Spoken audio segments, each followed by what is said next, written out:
తుమ్మికూర కషాయం.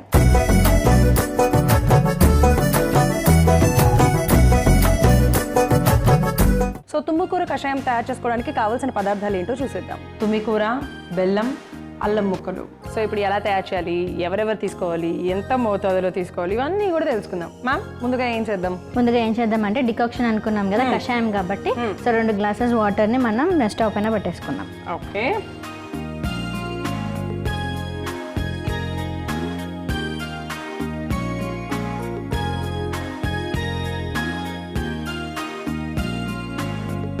సో తుమ్మికూరని కూడా మనం వేసుకోవాలి. సో ఫస్ట్ ఆఫ్ ఆల్ తుమ్మికూర ఎలా ఉంటుందో చూపిద్దాము అందరికీ. సో ఇవి చూసే ఉంటారు అందరు, కానీ ఇది తుమ్మికూర అని చాలా మందికి కూడా తెలీదు. అండ్ ఇది ముఖ్యంగా మనం వినాయక చవితి అప్పుడు ఖచ్చితంగా దీంతో పచ్చడిగా చేసుకుంటాము. ఎందుకు అంటే అప్పుడు కూడా వర్షాకాలం వస్తుంది కదా, సో ఆ టైంలోనే మనకి వినాయక చవితి వస్తుంది.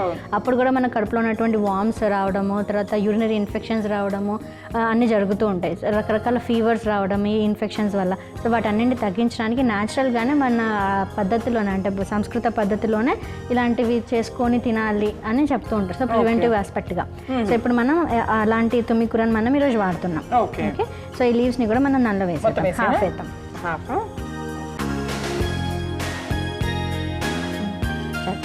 సో దాంట్లోనే మనం ఏం చేద్దామంటే ఇది 1/2 కప్పు బెల్లం కూడా వేసేద్దాం. ఓకే, 1/2 కప్పు బెల్లమా? సరిపోతుందా? కొంచెం. సో 2 ముక్కలు అల్లాన్ని కూడా వేసేద్దాం. అల్లం డైరెక్ట్ దంచక్కర్లేదా? అది మనం మరిగిస్తున్నాం కదా, సో బాగా మంచిగా ఉంటుంది. వేసేద్దాం. సో మిశ్రమం అంతా ఇది కొంచెం డికాక్షన్ లాగా, అంటే మరగడానికి టైం పడుతుంది, ఎందుకంటే రా మెటీరియల్సే కదా ఇవి. సో అది మరిగేంత వరకు కూడా మనం చక్కగా చూసుకుందాం. ఈ లోపల అసలు ఈ తుమ్మికూర మామూలుగా చేసుకోవాలి అంటూ అందరూ చేసేసుకుంటూ ఉంటారు. అసలు ఎందుకు చేసుకోవాలో తెలియదు, దానివల్ల ఎటువంటి ఆరోగ్య ప్రయోజనాలు ఉన్నాయో అంతకన్నా తెలియదు. మీరు వాటన్నిటి గురించి మాకు వివరించారు. డెఫినెట్గా. ముఖ్యంగా ఇంతకుముందు మాట్లాడుకున్నట్టుగా ఇంటెస్టినల్ వామ్స్, అంటే కడుపులో ఉన్నటువంటి పురుగులన్నింటినీ కూడా నిర్మూలన చేయడానికి, మన శరీరంలో ఉన్నటువంటి జఠరాగ్ని దీప్తింపజేయడానికి కూడా ఉపయుక్తంగా ఉంటుంది తుమ్మికూర. ముఖ్యంగా కూడా మనకి యూరినరీ ఇన్ఫెక్షన్స్ నుంచి తగ్గించడానికి డయూరిటిక్గా పనిచేస్తుంది అనమాట.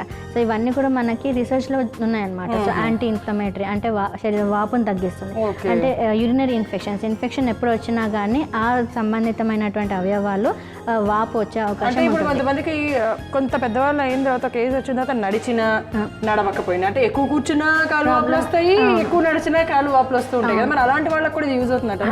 వాపు అంటే మనం ఇప్పుడు యూరినరీ డిజార్డర్స్ గురించి మాట్లాడుతున్నాం కదా, సో యూరినరీ ట్రాక్ట్ లోపల ఇన్ఫెక్షన్స్ ఉంటాయి. ఫర్ ఎగ్జాంపుల్ మనకు స్టమక్ లోపల అల్సర్స్ వచ్చినప్పుడు ఏదైతే వాపు ఉంటుందో, అంటే మ్యూకోజాలో వచ్చేటువంటి ఇన్ఫ్లమేషన్, బయటకు కనిపించే వాపు కాదు. సో మ్యూకోజాలో వచ్చేటువంటి వాపు వల్ల మనకి ఏవైతే ఇబ్బందులు కలుగుతాయో, సో వాటిని నిర్మూలింపజేయడానికి ఇది ఉపయుక్తంగా ఉంటుంది. సో ముఖ్యంగా ఇది ప్రివెంటివ్ ఆస్పెక్ట్గా చాలా బాగా పనిచేస్తుంది అనమాట. అంటే రోగాలు దరిదాపులకు రాకుండా ఉండడానికి ఈ తుమ్మికూర చాలా ఉపయుక్తంగా ఉంటుంది. అంటే 3-4 సిస్టమ్స్ పైన దీని యొక్క ప్రభావం ఉంటుంది. ఇప్పుడు యూరినరీ ట్రాక్ట్ ఇన్ఫెక్షన్స్ ఒకటి, డైజెస్టివ్ సిస్టమ్ అంటే మన జీర్ణాశయ శక్తి పైన దీని యొక్క ప్రభావం, అలానే ఊపిరితిత్తుల పైన కూడా దీని యొక్క ప్రభావం ఉంటుంది. సో జలుబు దగ్గు సాధారణంగా, అంటే సీజనల్గా వచ్చేటువంటి జలుబు దగ్గు, అలర్జీ వల్ల వచ్చేటువంటి జలుబు దగ్గును కూడా తగ్గిస్తుంది.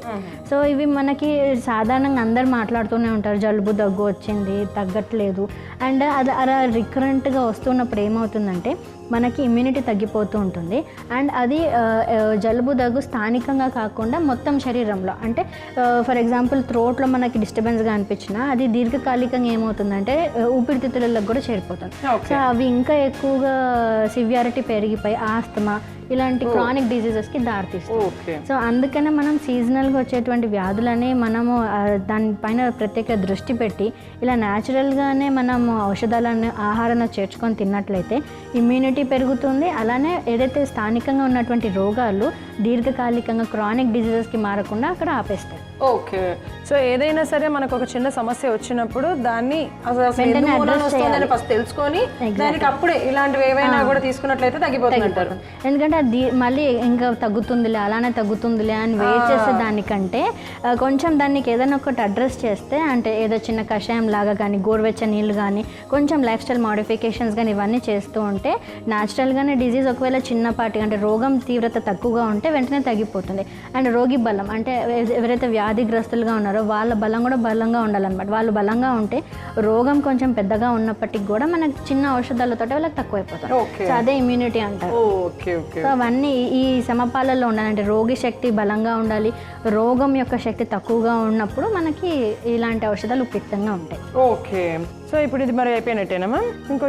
ఇంకొద్దిగా మరగల చూసారు కలర్ చేంజ్ అవుతుంది కదా. లైట్ గా ఘాటు కూడా మనం దీనిలో ఇంకా మనం బెల్లం కూడా వాడుతున్నాం కదా. సో బెల్లంకి క్రిములు అది అట్రాక్ట్ అవుతూ ఉంటాయి, వామ్స్ కూడా అట్రాక్ట్ అవుతాయి.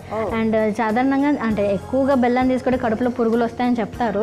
కానీ ఇలా మనం కషాయం లాగా తయారు చేసుకున్నప్పుడు బెల్లాన్ని యూజ్ చేసినప్పుడు మాత్రం అవి వామ్స్ అన్నీ కూడా చచ్చిపోతాయి అనమాట ఇంటెస్టైన్లోకి వెళ్ళినప్పుడు.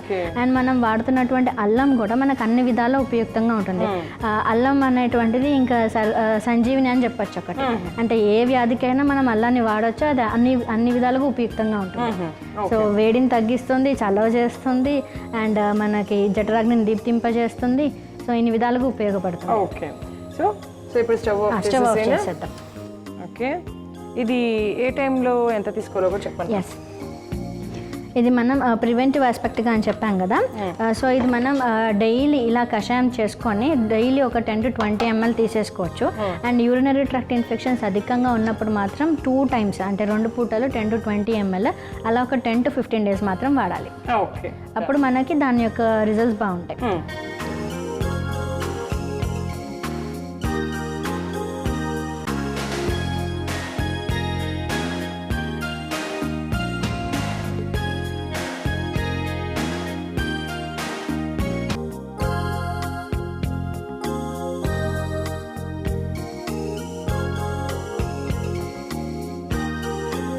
చూసారా, చక్క లెమన్ టీ లాగా ఉంది ఇది యాక్చువల్గా.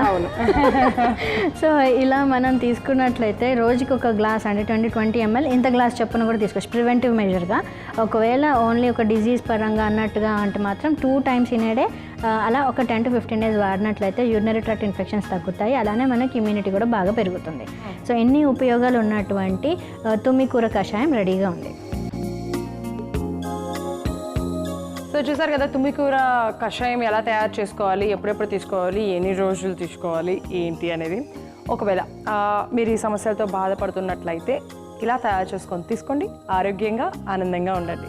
తుమ్మి ఆకు లేదా తుమ్మికూర ఆకు కషాయం తయారు చేసుకోవడానికి కావాల్సిన పదార్థాలు, తయారు చేసే విధానం మరొకసారి మీకోసం. తుమ్మికూర కషాయం తయారు చేసుకోవడానికి కావాల్సిన పదార్థాలు: తుమ్మికూర, బెల్లం, అల్లం ముక్కలు. తుమ్మికూర కషాయం తయారు చేసుకునే విధానం: ముందుగా స్టవ్ వెలిగించి గిన్నె పెట్టుకొని అందులో 2 గ్లాసుల నీళ్లు పోసి వేడి చేసుకోవాలి.